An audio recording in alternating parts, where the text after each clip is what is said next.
బులెటిన్ల ముందుగా హెడ్లైన్స్.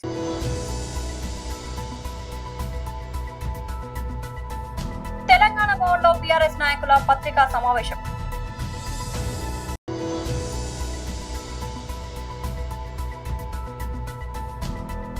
కేంద్ర మంత్రి శ్రీ జి కిషన్ రెడ్డి గారి పత్రికా ప్రకటన.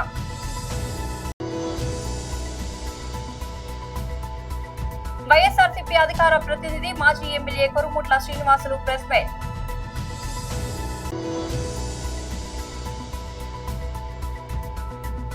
తెలంగాణలో 3 రోజుల పాటు మోస్తారు వర్షాలు. తెలంగాణ భవన్లో బీఆర్ఎస్ నాయకుల పత్రికా సమావేశం వస్తా ఉన్నది. మొదటి నుంచి కూడా చూస్తూ ఉంటే ఎక్కడ భూములు కాజేయాలా, భూములపైన ఎలా కన్ను వేయాలనే దానిపైనే ప్రత్యేకమైన దృష్టి పెడుతూ ముందుకు వస్తూ ఉన్నది. మరి రోజు చూస్తూ ఉన్న మూసీలో ఉన్నటువంటి మరి ఫేజ్ 1 ద్వారానే దగ్గర 3,000 ఎకరాలని సేకరించాలన్నటువంటి ఒక ప్రయత్నం చేస్తూ ఉన్నది. మొన్న జరిగినటువంటి హైదరాబాద్ నగర్లో సెంట్రల్ యూనివర్సిటీలో అక్కడ ఉన్నటువంటి వారి స్థలం పైన కన్నేసి అది కాజేయాలని ప్రయత్నం చేసింది. అదేవిధంగా హిల్ట్ ద్వారా మరి గత ప్రభుత్వాలు ఎన్నో సబ్సిడీ కింద ఇచ్చినటువంటి ఒక భూములని పారిశ్రామిక రంగాన్ని అభివృద్ధి చేయడానికి, తద్వారా మరి ఎంప్లాయ్మెంట్ పెంచడానికి చేసినటువంటి ప్రయత్నంలో భావించిన భూములని వాటిని ఏ రకంగా కాజేయాలని హిల్ట్ పాలసీ ఒకటి తీసుకొచ్చింది. మళ్ళీ ఈ మధ్యలో చూస్తూ ఉన్నాం టీడీఆర్, ఏ రకంగా టీడీఆర్ని కొల్లగొట్టి ఏ రకంగా టీడీఆర్ ద్వారా వ్యాపారం చేస్తూ ఉన్నారు. అంటే మొదటి నుంచి కూడా 2.5 సంవత్సరాలను చూస్తూ ఉంటే రియల్ ఎస్టేట్ దందాకి టాప్ ప్రయారిటీ ఇస్తూ ప్రభుత్వ ఆస్తులన్నీ కూడా తన అనుయాయులకి కట్టబెడుతూ తన సొంతంగా ఆస్తులు పెంచుకోవడానికి చేస్తున్న ప్రయత్నంగా కనపడతా ఉన్నది. ఇదే ఒక మెట్రో విషయంలో కూడా ఎల్ఎన్టీ మెట్రో అయితే 2010లో అప్పుడున్నటువంటి ప్రభుత్వం చేసుకున్నటువంటి ఒక అవగాహన ప్రకారం అప్పుడున్నటువంటి ప్రభుత్వం చేసుకున్నటువంటి అగ్రిమెంట్ ప్రకారం మరి 30 సంవత్సరాల వ్యవధిలో మరి ఈ యొక్క ప్రాజెక్టు గురించి మరి ఒక అగ్రిమెంట్ చేసుకుని ముందు పోయిన సంగతి. అది కూడా నగరంలో ప్రధానంగా ఉన్నటువంటి దగ్గర 250 ఎకరాల ఒక విలువైనటువంటి కమర్షియల్ భూములు ఇవన్నీ కూడా కమర్షియల్ ప్రాపర్టీస్. ఈ 250 ఎకరాలన్నీ కూడా స్ట్రాటజిక్గా సెంట్రల్ లొకేటెడ్ ప్రైమ్ లొకేషన్స్ ఉన్నటువంటి ప్రాపర్టీస్ ఇవన్నీ కూడా కమర్షియల్ అంటే రీటైలింగ్, ఇవన్నీ కూడా మనకి గుడ్లు పెట్టి బంగారు గుడ్లు పెట్టేటువంటి బాధ లాంటి ప్రాపర్టీస్ ఇవన్నీ కూడా. ఈ 250 ఎకరాలను కూడా మరి కాజేయాలని చెప్పి తన సొంత కుటుంబ ఆస్తిని పెంచుకోవాలని చెప్పి తన అనుయాయులకు కట్టబెట్టాలని చెప్పి చేస్తున్న ప్రయత్నమే కనపడుతుంది తప్ప అక్కడ ఎల్ఎన్టీని స్వాధీనం చేసుకోవడంలో ఎల్ఎన్టీని మేము స్వాధీనం చేసుకుంటాం, రాష్ట్ర ప్రభుత్వం స్వాధీనం చేసుకుంటాం, ఎల్ఎన్టీ వారు మరి ముందుకు సాగుతలేరు, ఎల్ఎన్టీతో ముందుకు పోతే కేంద్రం అనుమతులు ఇస్తలేదని చెప్పేసి ఒక పచ్చి అబద్ధాన్ని తప్పుడు ప్రచారాన్ని ముఖ్యమంత్రి గారు పదే చేసి ఎల్ఎన్టీ అధికారులను కాని సమయంలో మిమ్మల్ని జైలు పంపిస్తాం, మిమ్మల్ని లోపలేస్తామని చెప్పి బెదిరించిన సంగతి కూడా బాహాటంగా ఓపెన్ మీడియా పరంగా బెదిరించిన సంగతి చూశాం మనం. కేంద్ర మంత్రి శ్రీ జి కిషన్ రెడ్డి గారి పత్రికా ప్రకటన. మిత్రులందరికీ నమస్కారం. తెలంగాణ ముఖ్యమంత్రి శ్రీ రేవంత్ రెడ్డి గారు కాంగ్రెస్ పార్టీ ఎన్నికల ప్రచారానికి కేరళ రాష్ట్రానికి వెళ్ళారు. మాకు ఏ రకమైనటువంటి అభ్యంతరం లేదు, వాళ్ళ పార్టీ కోసం ఏ రాష్ట్రానికైనా వెళ్ళవచ్చు. కానీ ఆయన ఎన్నికల ప్రచారంలో మాట్లాడుతూ మేము 6 గ్యారెంటీలు అమలు చేశాము, కావాలంటే కేరళకు సంబంధించినటువంటి వాళ్ళు తెలంగాణ రాష్ట్రానికి వచ్చి చూడాలని చెప్పారు. మరి ఈ రకంగా పచ్చి మోసాలను, పచ్చి అబద్ధాలను అమలు చేయనటువంటి అనేక కార్యక్రమాలను అమలు చేసినట్టు ప్రచారం చేయడంలో మరి కాంగ్రెస్ పార్టీ మించినటువంటి వాళ్ళు ఎవరు లేరు. ఈ రకంగా ఇచ్చినటువంటి 6 గ్యారెంటీలు పూర్తిగా తెలంగాణ రాష్ట్రంలో వైఫల్యం చెంది విఫలం చెంది ఏ పథకం కూడా సమర్థవంతంగా అమలు చేయకుండా కేరళ రాష్ట్రానికి వెళ్ళి రండి చూడండి అని చెప్పి ధైర్యంగా చెప్పడం ఏదైతున్నదో మోసం చేయడంలో ఎంత ధైర్యం ఉందో అర్థం చేసుకోవచ్చు. నేను ఒకటే అడుగుతా ఉన్నాను, తెలంగాణలో ఉన్నటువంటి రాష్ట్రంలో ఉన్నటువంటి మహిళలందరికీ నెలకు 2500 ఇస్తామన్నాం కదా, వాళ్ళందరిని వచ్చి కలవమంటుండా కేరళ రాష్ట్రం అడుగుతున్నాను. పెన్షన్స్ 2000 నుంచి 4000 చేస్తాము, దివ్యాంగులకు 3000 నుంచి 6000 చేస్తాము, మరి దానికోసం రమ్మంటుండా అడుగుతా ఉన్నాను. దళితులకు ప్రతి కుటుంబానికి 12 లక్షలు ఇస్తామని చెప్పారు. కాబట్టి కేరళ రాష్ట్రం నుంచి వచ్చి తెలంగాణలోని దళిత కుటుంబాలను మేము 12 లక్షలు ఇవ్వలేదు కానీ ఇచ్చినట్టు మీరు అనుకోండి అని చెప్తాడా? మేము ఈరోజు బీసీలకు 1,00,000 కోట్లు కేటాయిస్తామని చెప్పి హామీ ఇచ్చాడు. 2 సంవత్సరాలైనా మేము సంవత్సరానికి ఇవ్వాల్సినటువంటి 20,000 కోట్ల రూపాయలు ఇవ్వలేదని ఈరోజు కేరళ వాళ్ళకి చెప్తారా ముఖ్యమంత్రి? చూపిస్తారా? ఈరోజు చెప్పాల్సినటువంటి అవసరం ఉంది. ఎవరైనా ఏదైనా అమలు చేయలేకపోతే మరి అమలు చేసినట్టు చూపించేటువంటి ప్రయత్నం చేయడం ఏందో ఇది మరింత మోసం. అమలు చేయకపోవడం ఒక మోసం అయితే, అమలు చేశామని చెప్పి మభ్యపెట్టడము, అబద్ధాలు మాట్లాడము, తప్పుడు ప్రచారం చేయడము అది మరింత దగా మోసం. అది వైఎస్ఆర్సీపీ అధికార ప్రతినిధి మాజీ MLA Korumutla Srinivasulu press meet. ఒక మహిళ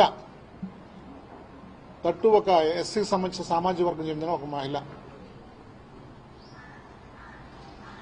ఏదన్నా ఉంటే గతంలో ఏదో కొన్ని అలిగేషన్స్ గౌరవ అరవ శ్రీధర్ పైన, స్థానిక శాసనసభ్యుడి పైన, ఆమె పైన ఉన్నప్పటికీ అది పర్సనల్ పెట్టుకోవడం మేము కూడా ఎక్కడ వైఎస్ఆర్సీపీ జోక్యం చేసుకోలేం. మా కాన్స్టిట్యున్సీలో రైల్వే కోర్టు కాన్స్టిట్యున్సీ తప్ప ఒక మహిళ ఇబ్బంది పడుతున్న ఉద్దేశంతోనే ఆ పైన వచ్చిన వీడియో దృశ్యాలు కానీ రకరకాల అన్ని విషయాలు కానీ మహిళా సంఘం లేచి దుమ్ముచ్చి పోస్తుంది. యాజ్ ఏ పార్టీ ఇన్ఛార్జిగా ఈ యొక్క నియోజకవర్గానికి దాదాపు 15 సంవత్సరాలు నేను ఇక్కడ ఒక ఎమ్మెల్యేగా సారథ్యం వహించాను. కాబట్టి ప్రజల తరపున, ముఖ్యంగా మహిళల తరపున నేను తీసుకోవాల్సిన బాధ్యత ఎంతైనా మా పార్టీ పైన, మా పైన ఉంది. కాబట్టి మేము అందరం కూడా మహిళా సభ్యులతో ప్లస్ పార్టీ క్యాడర్తో కూడా మేము ఆ రోజు ప్రొటెస్ట్ చేసినాం గాంధీ భవన్ దగ్గర.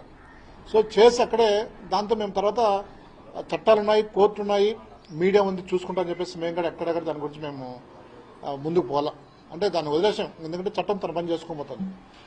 సో నిన్న జరిగిన సంఘటన ఒక ప్రభుత్వ వాహనాలు వచ్చి శాసనసభ్యుడితో పాటు ఏదైతే ఉన్నారో తన అనుచరులు తాసింశెట్టి నాగేంద్ర కానీ తన సంబంధించిన కానీ ఒక మహిళ పైన అది పోలీసుల నుంచి లాఠీ లాక్కొని ఈరోజు ఈనాడు చాలా స్పష్టంగా రాసినారు. ఈనాడు పేపర్లో చాలా స్పష్టంగా రాసినారు. పోలీసు నుంచి లాఠీ లాక్కొని ఆ అమ్మాయిని ఒక జంతువును కొట్టినట్టు కొట్టు, ఒక హీనాతిహీనంగా కొట్టడం అనేది నిజంగా ఎంతవరకు సబబు అనేది కూడా ఒకసారి ప్రజలు కూడా గమనించాలి. ఇప్పుడు చాలా మంది కూడా రకరకాల వ్యక్తులపైన అభియోగాలు వస్తుంటాయి. దానికి కొన్ని రూట్స్ ఉంటాయి. మీడియా ద్వారానో, లేదంటే మేధావుల సమక్షంలోనూ, పోలీస్ సమక్షంలోనూ, న్యాయ సంబంధించిన విషయంలోనూ, లేదంటే న్యాయ సంబంధించిన విషయంలోనూ రకరకాలు అన్నీ ఉంటాయి. కానీ నిన్న ఆ దృశ్యము నిజంగా ప్రజాస్వామ్యానికి, రాబోయే పొలిటికల్ యూత్ భవిష్యత్తుకు అది చరమగీతం పాడేటట్టున్నది. అంటే ఎప్పుడు చూడాల కోడూరులో చాలా మందిని కూడా పొలిటీషియన్ మేము చూసినాము. చాలా వరకు మాకంటే దాదాపు పెద్ద పెద్ద నాయకులను, పార్థసారథి లాంటి వ్యక్తులను చూసినాము. అదే తర్వాత గొంటి శ్రీరామ్ లాంటి వాళ్ళని చూసినాము. అంతెందుకు మా నాయకుడు దివంగత నేత డాక్టర్ రాజశేఖర రెడ్డి గారిని చూసాము. ఎంతోమంది సీనియర్ నాయకులు చాలా మందిని కూడా చూసాము. ఎక్కడా కానీ ఇటువంటి ప్రేరేపణలు కానీ సంఘటనలు జరగల. దాదాపు కొన్ని సంవత్సరాలు పనిచేసింది, అనేక వేరే పార్టీలు కూడా పనిచేసినాయి. వైసీపీ మా దగ్గర నేనే ఒక 15 సంవత్సరాలు ప్రాతినిధ్యం వహించిన ఈ ప్రాంతానికి. ఎక్కడ కూడా ఒక మహిళలు కానీ, పిల్లలు కానీ, రైతులు కానీ, ప్రజలు కానీ చాలా ప్రశాంతమైన వాతావరణం ఉన్నారు. తెలంగాణ రాష్ట్రంలో రానున్న 3 రోజుల్లో తేలికపాటి నుంచి మోస్తారు వర్షాలు కురిసే అవకాశం ఉందని హైదరాబాద్ వాతావరణ కేంద్రం తెలిపింది. గంటకు 30 నుంచి 40 కిలోమీటర్ల వేగంతో ఈదురుగాలులు వీచే అవకాశం ఉందని పేర్కొంది. రాష్ట్రంలోని పలు జిల్లాలకు హైదరాబాద్ వాతావరణ కేంద్రం ఎల్లో అలర్ట్ జారీ చేసింది. శుక్రవారం ఉమ్మడి ఆదిలాబాద్, నిజామాబాద్, సంగారెడ్డి, మెదక్ జిల్లాల్లో వర్షం కురిసే అవకాశం ఉందని తెలిపింది.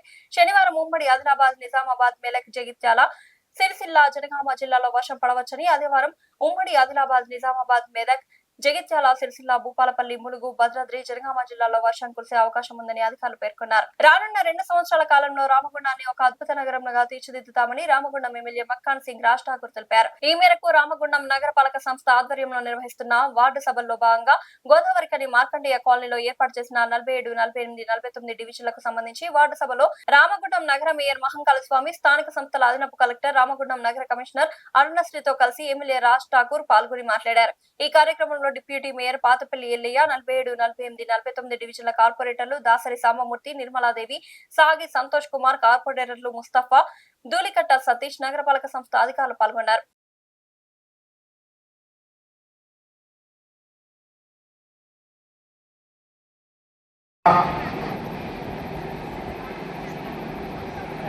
ప్రగతి ప్రణాళిక కార్యక్రమంలో భాగంగా 99 రోజులు ప్రజల్లోకి వెళ్లి ప్రజా సమస్యలు తెలుసుకోవాలని, ఆ సమస్యలు అక్కడికక్కడే పరిష్కారం చేయాలని, శుభ్రత, పరిశుభ్రత, చెత్తలేని నగరంగా చేయాలి, మురికి వాడలను పరిశుభ్రంగా పెట్టాలి అని నినాదంతో రాష్ట్ర ముఖ్యమంత్రి రేవంత్ రెడ్డి గారు ఈరోజు కార్యక్రమాన్ని ఇవ్వడం జరిగింది. దానికి ముందే నేను శాసనసభ్యుడిగా అయినప్పుడు ఆ రోజు మా నాయకులను ఎప్పుడు కూడా వాడల్లో రోజు తిరగాలి, సమస్యలు తెలుసుకొని సమస్యలు పరిష్కారం చేయాలని నిర్ణయం తీసుకున్నాం.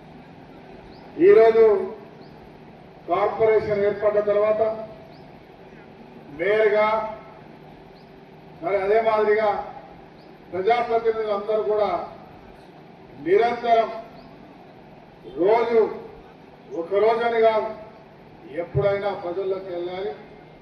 ఈరోజు రేవంత్ రెడ్డి గారు ప్రవేశపెట్టే ప్రతి ఒక్క సంక్షేమ కార్యక్రమం పేదవారికి, అర్హత ఉన్న వారికి అందాలని అందించే కార్యక్రమం చేయాలని నిర్ణయం తీసుకోవడం జరిగింది. సూటిగా మీ అందరినీ ఒక్క ప్రశ్న వేస్తా ఉన్నా. 4 కార్పొరేటర్లకు సంబంధించిన వాళ్ళు ఉన్నారు ఇక్కడ. చాలా శ్రద్ధగా అక్క చెల్లెలు తింటా ఉన్నారు. ఆలస్యం అయింది, అందరికి ఆకలి కూడా అవుతున్నట్టున్నారు. కొందరికి షుగర్, బీపీలు కూడా ఉంటాయి. నేను ఎక్కువ సమయం తీసుకోను. ఒక్క మాట అడుగుతా ఉన్నా, మీ శాసనసభ్యుడు వచ్చిన తర్వాత ఏ రకంగా మీ శాసనసభ్యుడు పనిచేస్తుందో గట్టిగా చెప్పాలి. తలెత్తుకొని గర్వపడే విధంగా, ఇక్కడ ఉన్న అక్క చెల్లెలు రోడ్లు వేసేందుకు తలెత్తుకొని గర్వపడే విధంగా ఇవాళ 20 ఏళ్ల కింద నుంచి 10 ఏళ్ల కింద ఈ ఊరు వదిలిపెట్టి వేరే ప్రాంతానికి వెళ్ళిపోవడం ఇక్కడ ఏం లేదు. మన పిల్లలకు అనుకునే వాళ్ళందరూ కూడా నాకు ఫోన్ చేస్తారు, మేము తిరిగి వస్తామన్నా, మేము ఎక్కడన్నా ఇల్లు కట్టుకున్నాం అక్కడ గోదావరికని రామగుండం అనేది బ్రహ్మాండంగా అవుతా ఉంది. పల్లెలలో 3 కుంటలకు నీళ్లు వస్తా ఉన్నాయి. గోదావరికైనా అద్భుతంగా అవుతా ఉంది. మేము వచ్చి అక్కడే స్థిరం నివాసం ఏర్పరచుకోవాలని చెప్పి అలా ప్రజలు చెప్తాం. ప్రజాపాలన ప్రగతి ప్రణాళిక కార్యక్రమం పెట్టేసి ప్రభుత్వం 99 రోజుల కార్యక్రమం తీసుకొని ప్రభుత్వం చేపడుతున్న కార్యక్రమాలన్నీ, ప్రభుత్వ పథకాలన్నీ ప్రతి గడపకు చేరే విధంగా, అలాగే కొన్ని కొత్తగా స్కీములు కూడా పెట్టేసి ప్రతి వాళ్ళతోటి మాట్లాడించే విధంగా ఈ రోజు ప్రభుత్వం ముందుకెళ్తున్న తరుణం మీరందరూ గమనిస్తా ఉన్నారు. దానిలో భాగంగానే ఇవాళ గ్రామ సభ కార్యక్రమం ఏర్పాటు చేసి ఏదైతే లబ్ధిదారులు ఉన్నారో మీకు ప్రభుత్వం నుంచి రావాల్సిన పథకాలన్నీ అందుతున్నాయా లేదా, ఇంకా రాని వాళ్లకు ఆ పథకాలు అందే విధంగా ఎలా చేయాలి, ఇంకా ఎంతమంది లబ్ధిదారులు ఉన్నారు, ఎంతమందికి ఆ అవకాశాలు కల్పించాల్సిన అవసరం ఉన్నదనేది ఈరోజు పూర్తిగా తెలుసుకొని మీ ద్వారా ప్రభుత్వానికి ఒక సందేశం పంపే విధంగా ఈరోజు ఈ కార్యక్రమం తీసుకోవడం జరిగింది. దానిలో భాగంగా 47, 48, 49 డివిజన్లకు సంబంధించి ఈ రోజు 3 డివిజన్లకు సంబంధించిన కార్యక్రమం ఈ ప్రాంతంలో ఏర్పాటు చేయడం జరిగింది. మీ అందరూ చూస్తా ఉన్నారు, గత 2 సంవత్సరాల క్రితం ప్రభుత్వం అధికారంలోకి వచ్చే ముందు రామగుండం నియోజకవర్గం మొత్తం కూడా పూర్తిగా ధ్వంసమైపోయి ఏ గల్లీకి వెళ్ళినా కూడా ఈ 3 డివిజన్లకు సంబంధించి ఏదైతే ఇప్పుడు మనం ఇక్కడ కూర్చున్నామో ఈ డివిజన్లన్నీ కూడా రోడ్ల వ్యవస్థ లేక, డ్రైనేజీ వ్యవస్థ లేక, కరెంటు వ్యవస్థ లేక పూర్తిగా ఒక పల్లెటూరు మాదిరిగా ఈ మార్కండే కాలనీ మొత్తం ఉన్న పరిస్థితి మీ అందరికీ తెలుసు. కానీ గౌరవ ఎమ్మెల్యే రాజ్ ఠాకూర్ గారు వచ్చిన తర్వాత 1 నెల కాలంలోనే దాదాపుగా టీయూఎఫ్ఐడిసి నుంచి 100 కోట్ల రూపాయలు తీసుకొచ్చి ఈ ప్రాంతం అంతా కూడా బ్రహ్మాండంగా అభివృద్ధి చేయాలనే సంకల్పంతో మనం మార్కండేయ కాలనీకి సంబంధించి అనేకమైన ఆర్టీసీ కాలనీలు కావచ్చు, పద్మావతి కాలనీలు కావచ్చు, మార్కండేయ కాలనీలు కావచ్చు, లేకపోతే లక్ష్మీ గణపతి కాలనీలు కావచ్చు, లేకపోతే మెయిన్ రోడ్ నుంచి మనము నంబర్ 1 కల్లుడిపోకు పోయేసరికి ప్రతి రైట్ సైడ్ లో ఉన్న గల్లీ కావచ్చు. వికారాబాద్ జిల్లా విద్యుత్ ఆర్జిజన్ జేఏసీ ధర్నా కార్యక్రమంలో మాట్లాడుతున్న సిఐటియు జిల్లా ఉపాధ్యక్షులు మైపాల్ మాట్లాడుతూ ప్రభుత్వం ఇచ్చిన హామీలు అమలు చేయాలని, అందరినీ ప్రభుత్వ ఉద్యోగులుగా గుర్తించాలని, ఖాళీ పోస్టులు భర్తీ చేయాలని, ప్రమోషన్లు ఇవ్వాలని, పెండింగ్ పీఆర్సీలు, పెండింగ్ డిఏలు ఇవ్వాలని, బెనిఫిట్స్ పెన్షన్లు సౌకర్యం కల్పించాలని నేడు వికారాబాద్ జిల్లా కేంద్రంలో వంట వార్పు కార్యక్రమం సందర్భంగా మాట్లాడుతున్న నాయకులు. ఈ కార్యక్రమంలో జిల్లా వ్యాప్తంగా ఉద్యోగ కార్మికులు, జేఏసీ నాయకులు పాల్గొన్నారు. ఆర్టిజన్ కార్మికుల ఐక్యత, ఆర్టిజన్ కార్మికుల ఐక్యత, artisan conversion conversion conversion conversion ఎవరు గుర్తించుకోరు. కాబట్టి మన కష్టం మనకే వస్తుంది. కష్టం మనం సగు చేయాలి, సగు చేసి సమస్య పరిష్కారం అవుతుంది. మన స్వతంత్ర పోరాటంలో అనేక మంది పోరాటం చేశారు, అనేక మంది చచ్చిపోయారు. స్వతంత్రం వచ్చింది, తెలంగాణ ఉద్యమంలో కూడా అనేక మంది చచ్చిపోయారు. మరి తెలంగాణ వచ్చింది, కానీ తెలంగాణ వచ్చిన ఈ రోజు ఎవరు బాగుపడ్డారు? 119 ఎమ్మెల్యేలు, మాజీ ఎమ్మెల్యేలు, మాజీ మంత్రులు, ఇప్పుడున్న ఎమ్మెల్యేలు మంత్రులు బాగుపడతారు తప్ప ఈరోజు ఎవరు కూడా ఈరోజు పక్కన స్కూల్ విద్యార్థులకు, టీచర్లకు, రైతులకు మనకి ఎవరికైనా ఉపయోగపడదని ఎవరికేం ఉపయోగపడలేదు. కాబట్టి దొంగలు లోన్లు పంచుకున్న వాళ్ళే బాగుపడతారు. కాబట్టి మనమంతా ఖచ్చితంగా సగులు చేయాలి. మన సమస్య పరిష్కారం అయినాక ఈరోజు వంట వరపు చేస్తా ఉన్నాం.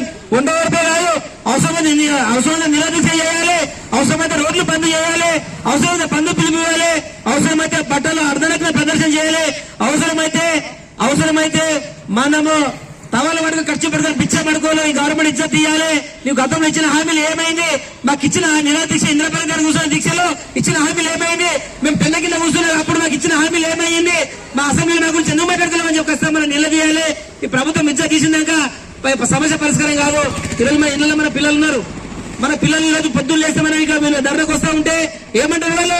నాయన నీ పోతున్న వచ్చినా ఏం చేస్తామంటారు? ఏమైనా పనులు చేస్తావా, చికెన్ చేస్తావా, మటన్ చేస్తావా, లేకపోతే వచ్చినప్పుడు పోయేటప్పుడు 100 రూపాయలు ఇచ్చిపోంటారా అంటారా? జమల పైసలు మనకు లేవు. కొంచెం టెంట్ కింద కిరాయి కట్టమంటే పైసలు లేని పరిస్థితి, చాలా ఇబ్బంది పడుతున్న పరిస్థితి ఉంది. కాబట్టి ఈ ప్రభుత్వం మన ఇబ్బంది పెడతా ఉంది. అందుకనే మన కుటుంబాలు మన మీద చాలా ఆధారపడి ఉన్నాయి. కాబట్టి ఖచ్చితంగా మనం స్ట్రగుల్ చేయాలి. మన పిల్లలు బాగుపడాలి, మన పిల్లలు ఇంకా పైసాకి వెళ్ళిపోవాలి. మనలాగా ధర్మం చేయొద్దు. ఈ రోజు మంచిగా బతకాలి, చదవాలంటే కూడా మనకు ఖచ్చితంగా మన స్ట్రగుల్ అవసరం. ఎందుకంటే స్ట్రగుల్ చేయకపోతే ఏ సమస్య పరిష్కారం కాదు. కాబట్టి ఈ రోజు ఇంత ఎండలు పడుతున్నాయంటే రేపు పొద్దున వర్షం వస్తుందని మనకు సంకేతాలు, అవునా కదా? ఈ రోజు ఎండ పడుతుంది, రేపు పొద్దున వర్షం వస్తుందని కదా, వర్షం తర్వాత మన చలికాలం వస్తుంది కదా. కాబట్టి కాలం మారుతూ ఉంటది. కాబట్టి మన పోరాటం ఎప్పుడు వృధా కాదు. కాబట్టి మన ఖచ్చితంగా సమస్య పరిష్కారం అవుతుంది. మనం స్ట్రగుల్ చేయాలి. బాలు ఎంత స్పీడ్ లో పడితే అదే స్పీడ్ లో బాలు వస్తుంది. కాబట్టి ప్రభుత్వం మనతో చర్చ జరిపే వరకు ఖచ్చితంగా మన ధర్మమతనం విరమించొద్దు, పోరాటం విరమించొద్దు. కాబట్టి ధర్మంలో పాల్గొన్న ప్రతి ఒక్కరికి పేరు పేరున సిఐటి యువజన తరపున ధన్యవాదాలు తెలియజేస్తూ ముగిస్తా ఉన్నాం. ఉద్యోగ కార్మికుల ఐక్యత, ఉద్యోగ కార్మికుల ఐక్యత.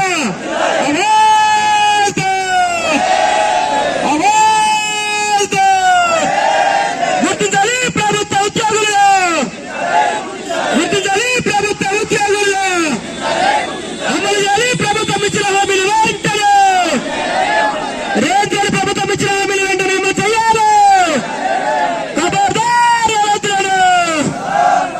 పరిష్కరించాలి కార్మికుల సమస్యలు వెంటనే, గుర్తించాలి ప్రభుత్వ ఉద్యోగులు, ఉద్యోగ కార్మికుల ఐక్యత. ధన్యవాదాలు. టాలీవుడ్ ప్రముఖ నిర్మాత నటుడు బండ్ల గణేష్ ఇంట పెళ్లి సందడి మొదలైంది. ఆయన కుమార్తె జనని బండ్ల త్వరలో వివాహ బంధంలోకి అడుగుపెట్టనున్నారు. ఈ శుభకార్యానికి ముందు సాంప్రదాయం ప్రకారం ఇంట్లో పసుపు కుంకుమ కార్యక్రమాన్ని అత్యంత వైభవంగా నిర్వహించారు. ఈ విషయాన్ని బండ్ల గణేష్ స్వయంగా తన ఎక్స్ ఖాతా ద్వారా వెల్లడించారు. సూర్యతేజ చిలుకూరుతో జనని వివాహం జరగనుంది. ఈ సందర్భంగా నిర్వహించిన వేడుకకు సంబంధించిన ఫోటోలను పంచుకుంటూ ఆయన భావోద్వేగంగా పోస్ట్ చేశారు. శ్రీరస్తు శుభమస్తు అవిఘ్నమస్తు, ఆ దేవుడి ఆశీస్సులు మా పెద్దల దీవెనలతో త్వరలో మా ఇంట్లో జరగబోయే శుభకార్యం అంటూ తన ఆనందాన్ని పంచుకున్నారు. కుటుంబ సభ్యులతో కలిసి సంతోషంగా ఉన్న ఈ ఫోటోలు ప్రస్తుతం సోషల్ మీడియాలో వైరల్ అవుతున్నాయి. బండ్ల గణేష్ సంతోషం ఈ చిత్రాల్లో స్పష్టంగా కనిపిస్తోంది. ఈ విషయం తెలిసిన సినీ ప్రముఖులు అభిమానులు బండ్ల గణేష్ కుటుంబానికి శుభాకాంక్షలు తెలియజేస్తున్నారు. బులెటిన్ ముగించే ముందు హెడ్లైన్స్ మరోసారి. ఇది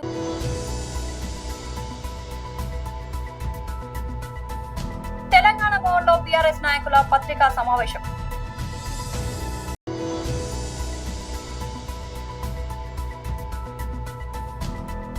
కేంద్ర మంత్రి శ్రీ జి కిషన్ రెడ్డి గారి పత్రికా ప్రకటన.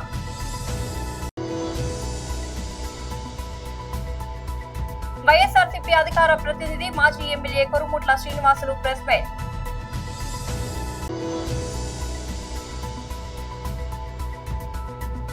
తెలంగాణలో 3 రోజుల పాటు మోస్తారు వర్షాలు. మరొక బులెటిన్ అప్డేట్ మళ్ళీ కలుద్దాం. అంతవరకు సెలవు.